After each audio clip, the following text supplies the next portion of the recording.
क्या इंसान ज्ञान की खोज में इतना आगे बढ़ सकता है कि इंसानियत पीछे छूट जाए? और क्या होगा अगर मैं कहूँ कि दुनिया में ऐसे प्रयोग हुए हैं जिनमें लोगों को बिना बताए इस्तेमाल किया गया, कुछ कभी सामान्य जीवन में लौट ही नहीं पाए, और कुछ प्रयोग इतने खौफनाक थे कि उनकी फाइलें तक छुपा दी गईं। आज हम उन प्रयोगों की दुनिया में प्रवेश करेंगे जहां विज्ञान और डर एक दूसरे से मिलते हैं। इसलिए अपनी सांसें धीमी कर लीजिए, क्योंकि ये सफर आपको अंदर तक हिला सकता है। धीरे धीरे कैमरा एक पुरानी लैब की ओर बढ़ता है, जहां जंग लगे दरवाजे, चमकती सफेद लाइटें और ठंडी हवा के बीच एक इंसान सिर्फ डेटा बन चुका है, और उसकी पहचान अब नाम नहीं बल्कि एक नंबर है। विज्ञान ने दुनिया को आगे बढ़ाया है, लेकिन हर खोज उजाले से नहीं भरी, क्योंकि कुछ खोजों के पीछे दर्द, डर और चुप्पी की कहानियां दबी हुई हैं। कल्पना कीजिए एक ऐसे कमरे की जहां कोई घड़ी नहीं, कोई खिड़की नहीं, कोई आवाज नहीं, सिर्फ सन्नाटा है। और उस सन्नाटे में बंद एक इंसान धीरे धीरे समय का एहसास खोने लगता है। पहले दिन उसे लगता है ये आसान है, दूसरे दिन बेचैनी शुरू होती है, तीसरे दिन दिमाग खुद से बातें करने लगता है, और कुछ दिनों बाद उसे अपने ही विचारों से डर लगने लगता है।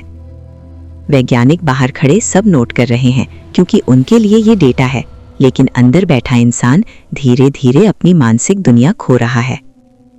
दृश्य बदलता है और एक अस्पताल जैसा सेटअप दिखता है, जहां सफेद कोट पहने लोग मुस्कुरा रहे हैं। मरीजों को भरोसा दिलाया जा रहा है कि ये इलाज है, लेकिन असल में ये सहनशीलता की परीक्षा है। कुछ लोगों ने अजीब सपने देखे, कुछ को ऐसी चीजें दिखीं जो वहां थी ही नहीं, कुछ ने समय का एहसास खो दिया, क्योंकि उनका शरीर प्रयोग का हिस्सा बन चुका था।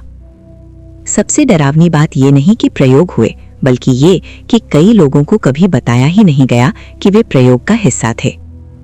अब कैमरा एक और जगह पहुंचता है, जहां सवाल था कि इंसान आदेश मिलने पर कितना आगे जा सकता है, और क्या एक सामान्य व्यक्ति सिर्फ किसी अधिकार की आवाज सुनकर दूसरे को दर्द दे सकता है। जब लोगों को लगा कि वे किसी को नुकसान पहुंचा रहे हैं, फिर भी कई लोग आदेश मानते रहे, क्योंकि उन्हें कहा गया था कि ये जरूरी है। और यही दिखाता है कि इंसानी दिमाग दबाव में कितनी जल्दी झुक सकता है। डर हमेशा अंधेरे में नहीं होता, कभी कभी वो इंसान के अंदर छुपा होता है। अब दृश्य समुद्र के नीचे एक बंद संरचना की ओर जाता है, जहां कुछ लोगों को लंबे समय तक अलग माहौल में रखा गया, ताकि देखा जा सके कि उनका दिमाग और शरीर कैसे प्रतिक्रिया देता है। दिनों तक सूरज नहीं दिखा, रात और दिन का फर्क मिट गया, नींद का पैटर्न टूट गया, और धीरे धीरे उनका व्यवहार बदलने लगा। जब वे बाहर आए तो वे पहले जैसे नहीं थे, क्योंकि कुछ अनुभव इंसान को अंदर से बदल देते हैं। अब एक और दृश्य, जहां वैज्ञानिक डर की सीमा मापना चाहते थे, और लोगों को ऐसे माहौल में रखा गया जहां अचानक तेज आवाजें, अंधेरा और अनिश्चितता थी, ताकि उनकी प्रतिक्रिया समझी जा सके। दिल की धड़कनें तेज हुईं, पसीना बढ़ा, दिमाग अलर्ट मोड में चला गया, क्योंकि इंसान का दिमाग खतरे को महसूस करने के लिए बना है, लेकिन जब खतरा कृत्रिम हो तब भी शरीर उसे असली मानता है। कुछ प्रयोगों के रिकॉर्ड अधूरे हैं, कुछ रिपोर्ट्स गायब हैं, और कुछ वैज्ञानिकों ने खुद स्वीकार किया कि वे सीमाएं पार कर चुके थे।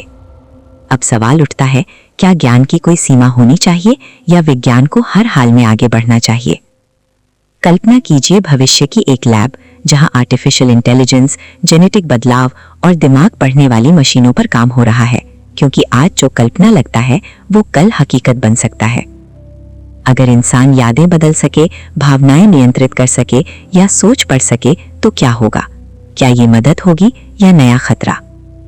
विज्ञान शक्तिशाली है, लेकिन जब नैतिकता पीछे रह जाए तो वही विज्ञान डरावनी कहानियां बन जाता है।